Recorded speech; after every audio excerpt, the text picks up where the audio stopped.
am Dr. Sahana, a passionate dentist and a content creator. I share information on valuable topics, create awareness on dentistry related issues, and stay up to date with whatever happens around our profession. This event is powered by DenSync. DenSync is an inter-college collaboration platform. It is a free mobile app to help dentists network, interact, share, and learn. I thank all our viewers for joining us today. Now, I would like to introduce our guest speaker, Dr. Madan Kumar and Dr. Vinayak Sendal, for taking the time to share their inputs and perspective on NEET. A little about our speaker, Dr. Madan Kumar. He is the head of the Department Public Health Dentistry at Ragas Dental College. He carries more than 15 years of experience in the academics field of teaching and training UG and PG students to achieve their goals. When we say public health, we think about camps and Shobhan Peter textbook. In fact, Dr. Madan Kumar was a student of a late Dr. Shobhan Peter, a renowned Indian author. Thank you, sir, for joining today and addressing the best way to crack NEET. SPEED Institute, a premium educational institute with a clear ideology of helping dental students to achieve their post-graduation dreams. The inspiration behind SPEED Institute is none other than Dr. Vinayak Sendil, the founder and director of SPEED Institute. Thank you, sir, for joining us today. We are ready to start the session. I request all the viewers to mute their mics until the end of the session. Thank you, sir. We can take over. Thank you, sir. Thank you, Dr. Sahana. I would just share my slides. Dr. Sahana, my slides are visible. And am I audible? Yes, sir. You are audible, sir, and slides are visible, sir. Thank you, and welcome to this beautiful evening. Thank you, DenSync, for creating this wonderful program today to address prospective dental students who are rather interested in NEET. We have a lot of questions on NEET, other than the questions which may appear in NEET also.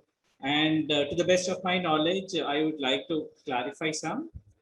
I would also like to thank all the students who have taken their busy time off from the interesting cricket match which is going on. I understand that the rain is creating an havoc, but then I think on priority lines, this lecture would actually have been very important for you, and nevertheless, that's the reason why I give there.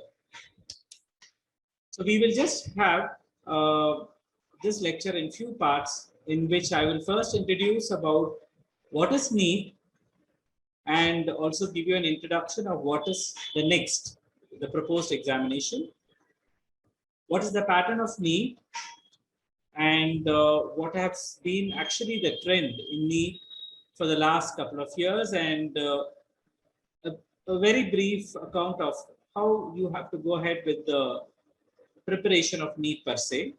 And then we will have Dr. Vinayak sir, who will be joining us to actually see or tell you how to understand things rather than to learn things. So we all know what is this NEET, or this National Eligibility Cum Entrance Examination, which is basically conducted by the National Boards of Examination. To be precise, last year the call for came in October 2020, and we had the exams in the mid of December, and the results were declared at the end of December. You always have a merit list at the end of the day, and you will have scores for 960 marks. Last year, we had total of 6501 seats at FREY, and that includes the 50% All India quota seats, 50% state quota seats, including the deemed and central universities, and also the private institution. And among the 6501 seats, around 1,352 seats were from government institutions, and the rest were from the private institutions. This numbers might slightly increase in this year, whenever the exams have been scheduled, but it's just going to be a very marginal increase. So let us be very clear that we are fighting for 6501 seats, and the total number of people who actually wrote the exam last year were nearly 14,000. So I think you all now know that it is going to be this website which actually says how you have to register for NEET, and you will have everything there relevant on the website. It's just that you have to choose the right examination center. In Tamil Nadu, the examination centers available were Chennai and Tiruchirappalli. So it is not that what you choose you will get. So it is very mandatory that you apply fast so that you actually get the examination center of your choice. Okay. Now this examination, though it consists of 240 questions, each question carrying around 4 marks if you get it right, and you have a negative marking of -1 if you get it wrong, and 0 if you have not attempted, has basically 2 parts, part A and part B. Part A will consist of 100 questions, and part B, which includes the dental subjects per se, that is your final BDS and your third BDS dental subjects along with dental materials, will consist of another 140 questions. So you have 100 in part A and 140 in part B. And the number of questions are also is written here. All this is available very much in the website, and I suppose the pattern is going to be the same for this year also. Now there has been a small proposal this year for basically the MBBS people that the NEET is going to be the next exam or the national exit exam rather than the national eligibility and entrance examination. Now, so what is this NEET and what is this next? The National Board of Examination and the Medical Council envisions national exit examination as an one examination which not only qualifies you for your MBBS, but also that exam would be taken as a qualification for your eligibility for the entrance exam, as an entrance examination for your MD and MS. Now that has been proposed, and that is supposed to start for 2022 admissions, which means to say that it has to be implemented in 2021 examination, so that can be taken up for the 2022 admissions per se. Now, till now, from the National Board of Examinations, we have not got any clarifications whether the present examination is going to be NEET or next for post MBBS, or that is for MD/MS. But then we have not got, because we have not got clarification for that, we assume that it is going to be the same, or if there is going to be a change, there is going to be some information on that, number one. And whether the same thing is going to be implemented for dental, again, well, we don't have any clarifications on it, to be very precise. But then, assuming that NEET or next, whatever be the examination, it is going to be an MCQ based examination, but then a next examination is going to be more of a national board based examination or a problem solving based examination. So whatever be it, it is going to be an MCQ based. The pattern of questions might change. Whether the number of questions appearing from each subject is going to change or not, we are awaiting clarifications. So this is the part A subjects which will be included, and this is the part B, which consists of 140 questions, which is there very much available, and I'm sure many of you will be aware of it also. It is usually an afternoon examination, and as I told you, you have around 240 questions. And right now, your NEET PG examination is always in English in terms of linguistics. Okay. So what happened in 2021 examination? That is the examination which took place in December 2020 for the admissions of 2021. So this was the the 50th percentile, which was proposed for the general quota or the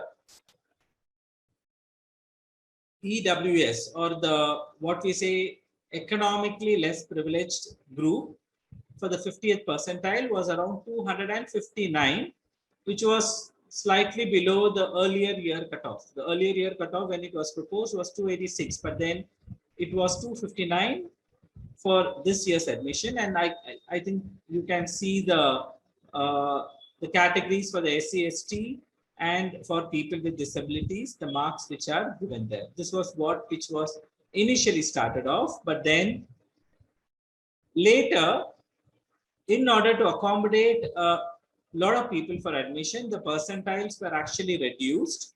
And at the end of the day, what was the 50th percentile for the general category was actually the 31st percentile at the end of the day for the admissions for 2021. And you can see here that the cutoff mark, which was 259, was actually reduced to 220 out of 960. Now, what is this EWS reservation?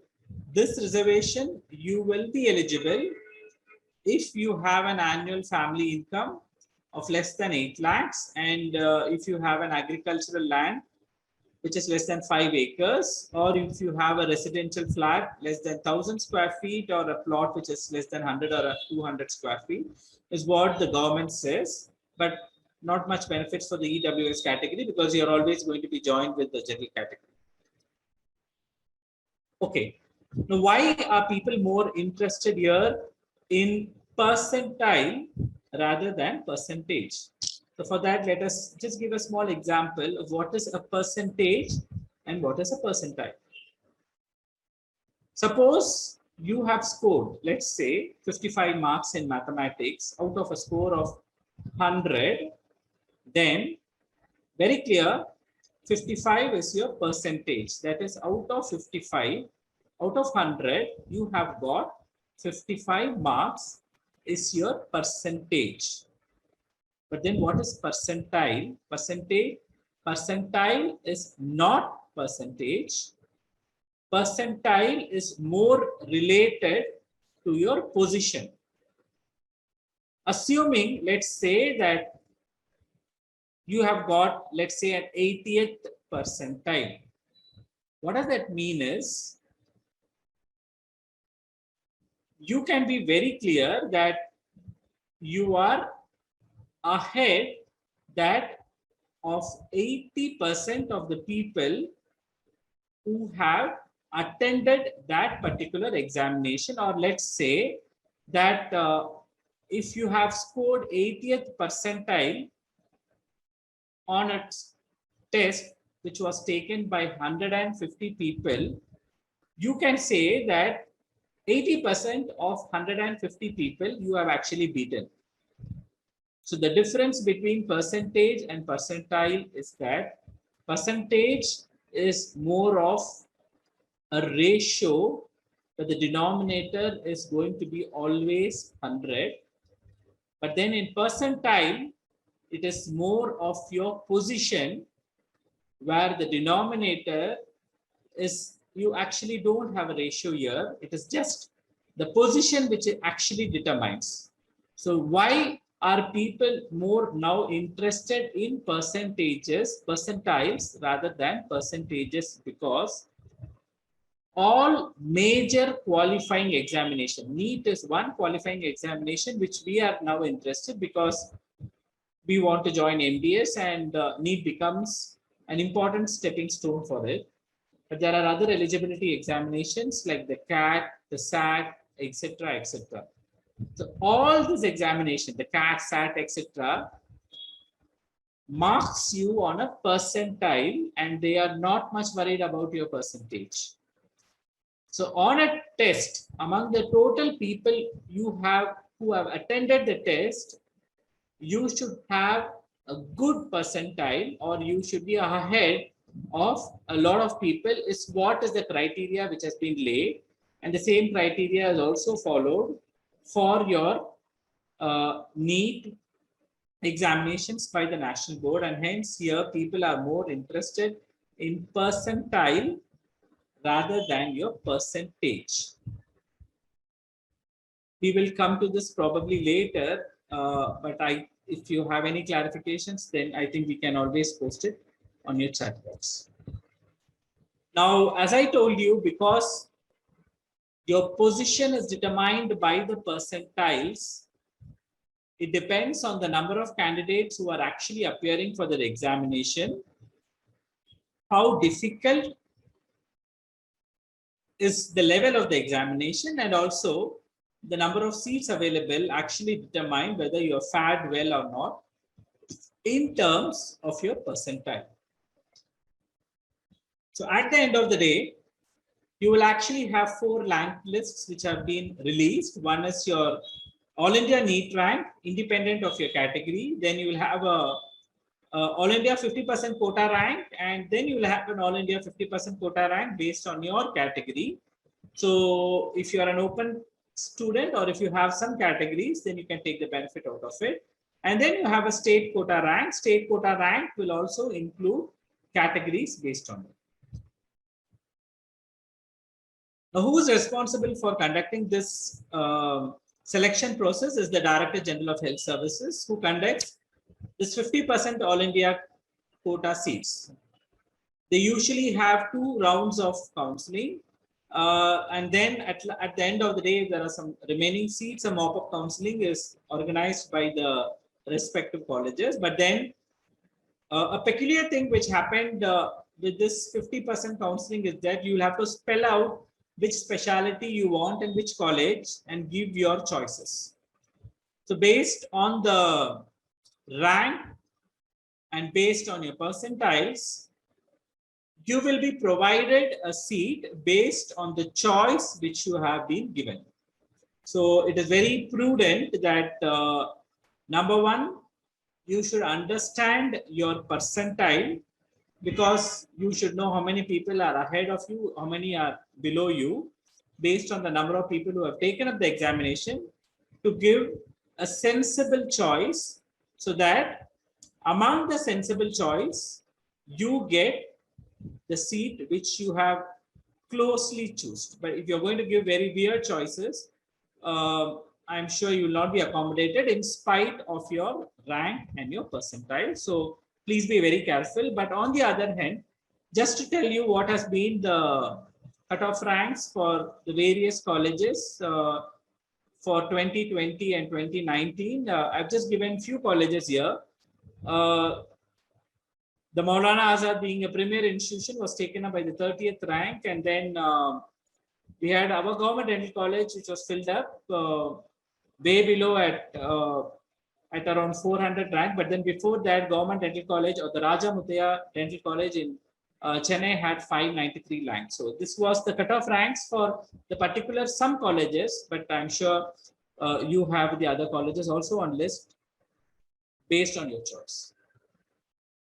So that is for the All India category. But then for the state category, and if you want to be very specific for our state, there are 300 odd MDS seats available in the various dental colleges which are there in our state.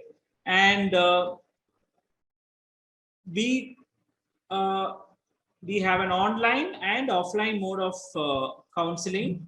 Our state actually prefers an offline mode of counseling for MDS, but then you never know what's in store for this year.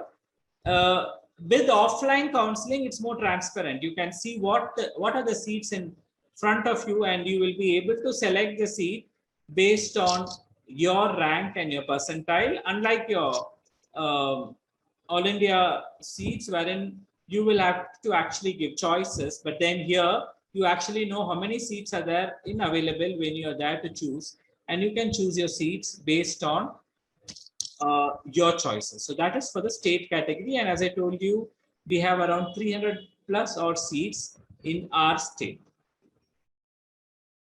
Now, coming to the preparation of NEET, because probably we are dentists and we are fascinated, with this Venn diagrams with 3 circles. Let me also explain how probably you need to prepare for NEET using those 3 factors. So factor number 1 for NEET, we always believe that yes, we need to do hard work. Yes, hard work is there, but then it is not just hard work. I think we all know this beautiful movie. I'm sure everybody here has seen this movie, and we had these characters also.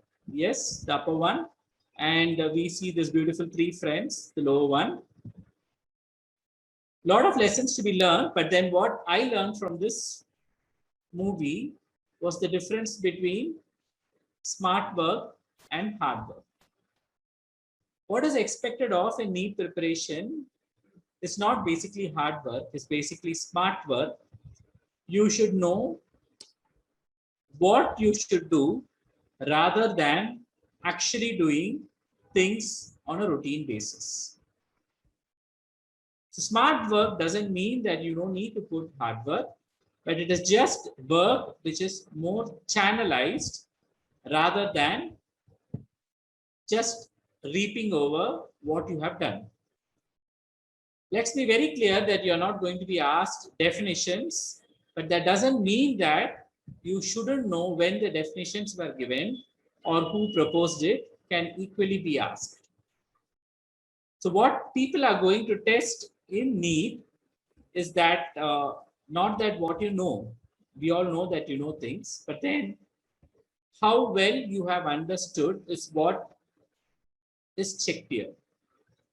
If you look at any NEET paper, and I'm sure if there are some people who are listening to this lecture, and if they have attended that examination and they would have walked out, his colleague or friend would actually say that he or she has not read anything, but in spite of that, he was able to almost give 100 questions right in that paper. And if you would have probably worked a little more harder, you would have attended more questions right. This is very common after an entrance examination, but you'll have to understand that the paper is also designed like that, where you have 100 questions where anybody can be able to answer.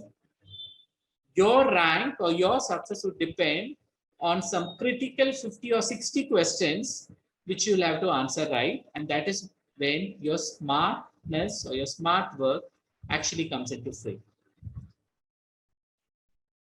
You have to have perseverance. Yes, it's very important.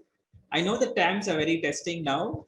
You will not be able to meet colleagues and all that stuff, but then the number 2 factor is perseverance, and that distance read should actually energize you to put in your smart work rather than giving up your hope. And last but not the least,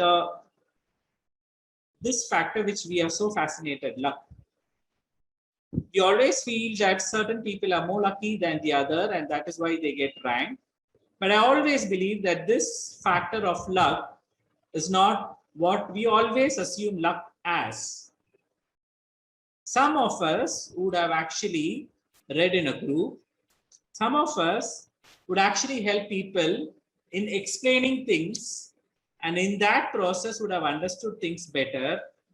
And it is then this luck factor plays. So what I'm trying to tell here is, please study in a group. If you study in a group, it is a very pessimistic thought that others would be benefited rather, but then you will also be benefited equally in terms of sharing knowledge. And when you read in a group, what happens actually is there will be exchange of new information, and when you also explain things, you will also be able to understand, and you'll have to, at the end of the day, see that this understanding factor is what is being checked in NEET examinations rather than what you know of. Certain myths in NEET. Well, as I told you, though we have something called as part A and part B, but then the lines are very thin. So it is true that the trend of recent examinations are tilting towards basic medical sciences, just for the simple fact that the development seems to be more happening in basic medical sciences, and people always check your foundation in your basic medical sciences. whether it is good or bad. So it is true. Whether NEET papers are a direct repeat of previous papers or a pick from other medical papers, well, it's always questionable, because in today NEET examination, you'll have to give the source of your construction of your question. So it might or might not be a direct repeat, but then the pattern might be the same. And that is where, if you see earlier year or previous papers, it is going to help you. Well, I always believe that the chances as a fresher is actually good rather than having the exam taken at multiple sittings. One sitting, yes, good, but then more than that actually has that factor of fatigue sitting in. So if you're a fresher and you are going to give your full heart to it, I'm sure you'll be able to crack it well. What else you should do? Well, regular question banks should always be revised. This is very commonly asked, whether you can just read the MCQs and take the examination. Well, my answer is very clear. You have to read the standard textbook, because what we are looking here is not your ability to recall things, but then it is your knowledge or understanding of thing is what is more tested here. And if you want to understand things, you'll have to go to standard textbooks and then actually come to the MCQs, because this examination is going to actually test your width of your knowledge in a particular thing and not actually how deep you have learned. And you would definitely have questions on values also. So please maintain a separate book for it. As I told you, you will have 100 questions which are very easy, 60 to 80 questions which are moderately tough, and another 60 questions which are really very tough. Simple questions have to be answered, and difficult questions, yes, are difficult for everyone, but then the whole success of the examination is going to be dependent on those difficult questions which you can actually make a difference. Please don't answer all questions. Even Google doesn't answer everything what you asked. So please don't tell that you are able to answer all 240 questions in the question paper, which I don't think so is theoretically possible. If you are anywhere close to 190 to 210, I think you're more than done. Okay, the first mark was around 780 last year. So I'm sure you know what that means. It's just 200 questions which are right.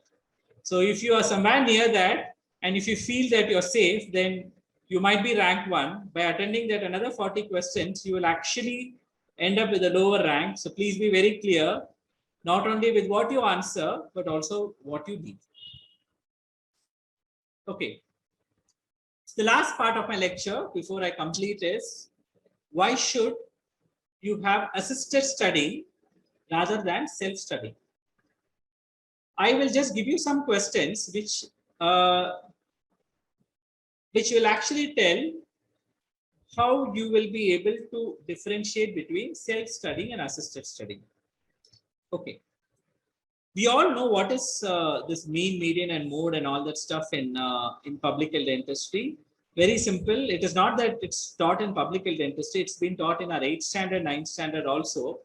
But then when we come to public health dentistry, we assume that it's been taught in public health dentistry. It's not taught in public health dentistry. It's taught in 8th standard, 9th standard. What is meant by mean? What is meant by median? What is meant by mode? And just to revise simply, mean means it's the mathematical average, right? You have X number of people, you add probably the weight of all the people and divide by the number of people, you're going to get that mean weight. Median is more related to your position or your percentile, or your 50th percentile to be very precise, or the center is going to be your median, or it's going to be your position, and mode is just a repeated value or the most frequently occurring value. So that is your knowledge. Okay, so what you know by textbook is what is mean. We will definitely not ask you a question of what is mean.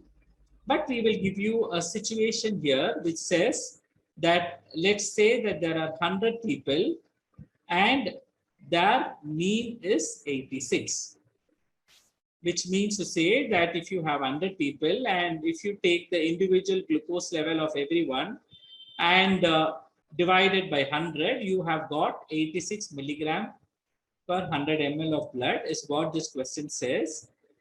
Is your first part. And the second part of the question says, what percentage of people then have glucose level above 86? And you have 4 options given. Now, as I told you, mean is just a mathematical average. So you add all values and divide it by the number of people. It is no way going to show the position. What is going to show the position is median. And now the second part of the question says, how many people are having values above 86? Which clearly is a question which is based on median. The first part of your question is based on your mean, and the second part of your question is based on median. Now, how they are related? Now, how they are related is by this simple terminology, a normal curve, which says that if you have a normal curve, your mean, median, and mode are the same. So because your mean, median, and mode are the same, the mean, which was 86, is also your median. And because 86 is your median, 50% of your people will have values more than 86. That's the answer. So now why this example was given is, here we are actually checking whether you know what do you mean by mean, whether you know what is median, and how mean and median are related in a normal curve. This is a very simple question, and you will have to understand that we have 240 questions to be answered in 180 minutes. So less than a minute is what we require for a question. Okay. Very similar to that. Let's assume that there are 11 births in a hospital today and 5 babies were over 2.8 kg and 5 were below 2.5 kgs. What does the 2.8 mean to you? At least if you have followed the last question, you would know that we have a point 2.8, 5 above, 5 below. So this is somewhere related to a value 2.8, which divides 11 into 5 and 5, or it is something like a middle value, which means to say that this value is something related to your median or your position and not to the other three. This is just a simple example of how,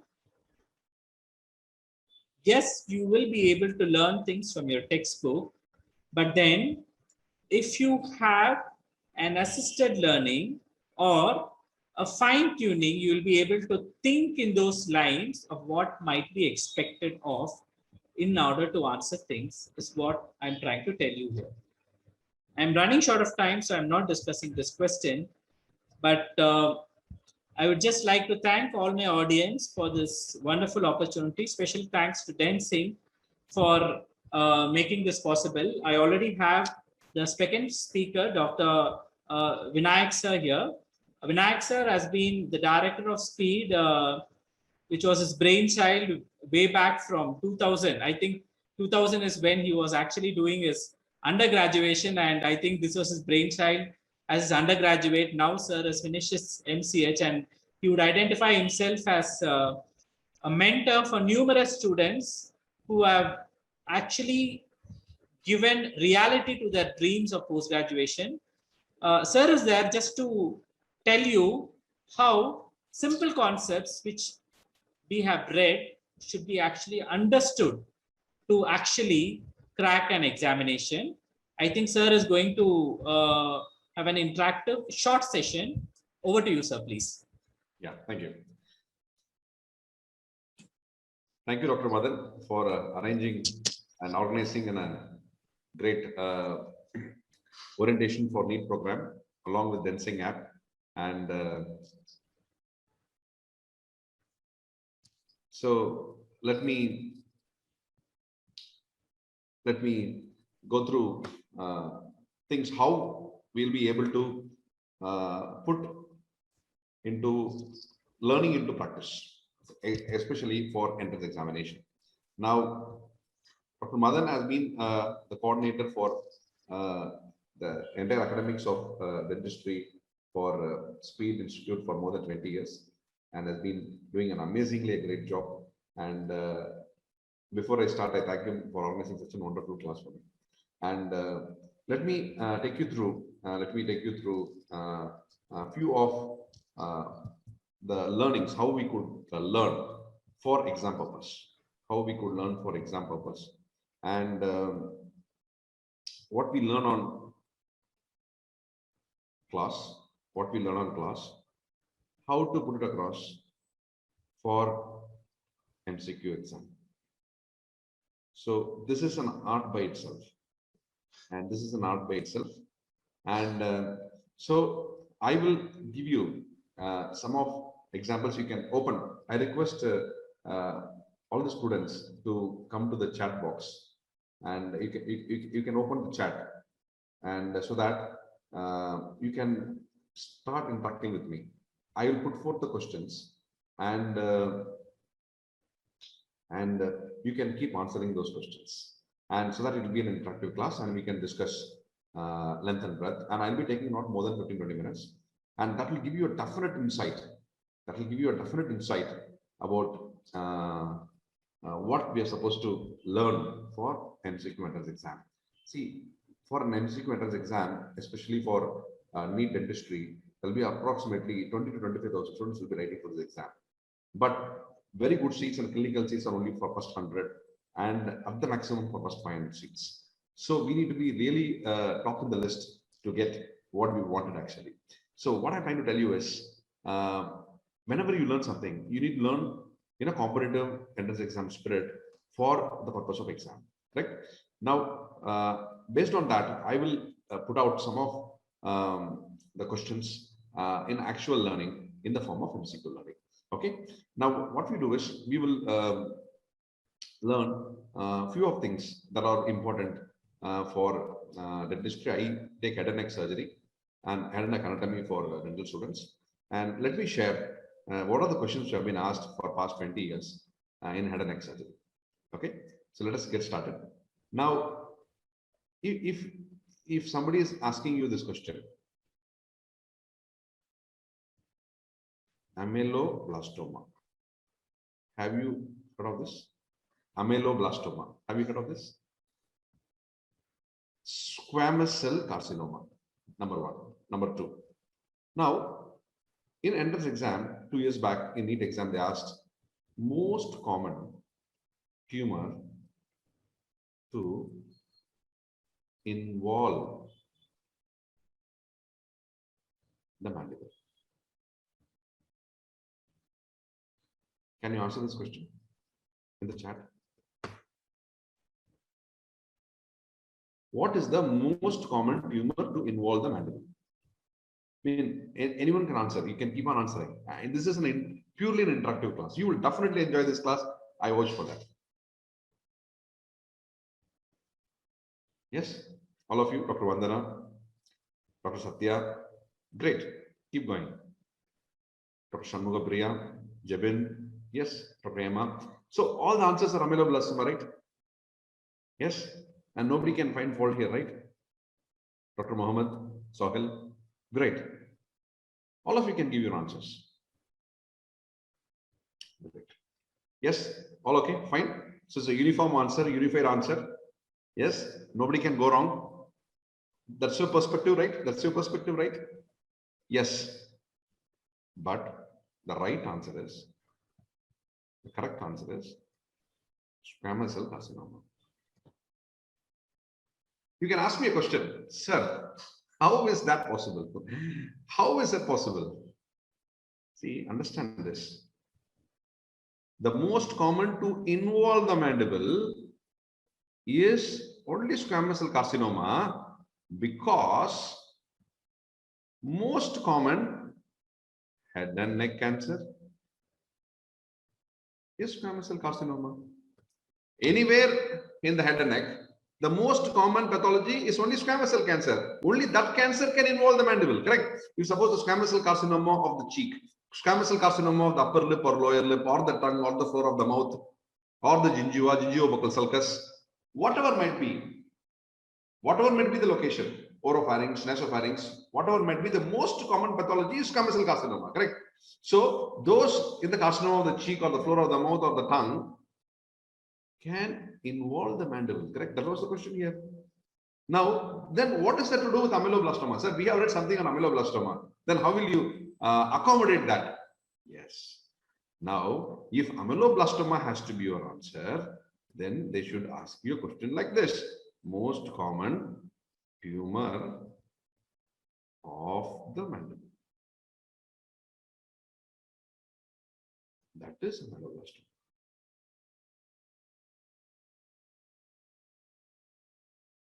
Do you understand now? Do you understand the difference? See, you don't get angry with me now. You don't get offended with me now. I'm not playing with words. I'm not playing. This is what your examiners are playing with. You need to understand these basics. You can ask me, sir, I know everything. Why should I read? I go and sit in an exam. Why can't I get qualified? You don't understand. You know everything, but you need to format it. You need to know in the right way how to be answered in the exam. So these things are all the things clear right now. Do you agree with me? All of you, dear students, do you agree with me? So the most common tumor to involve the mandible is squamous cell carcinoma, but the most common tumor of the mandible is adenoadenoma. Correct? Thank you.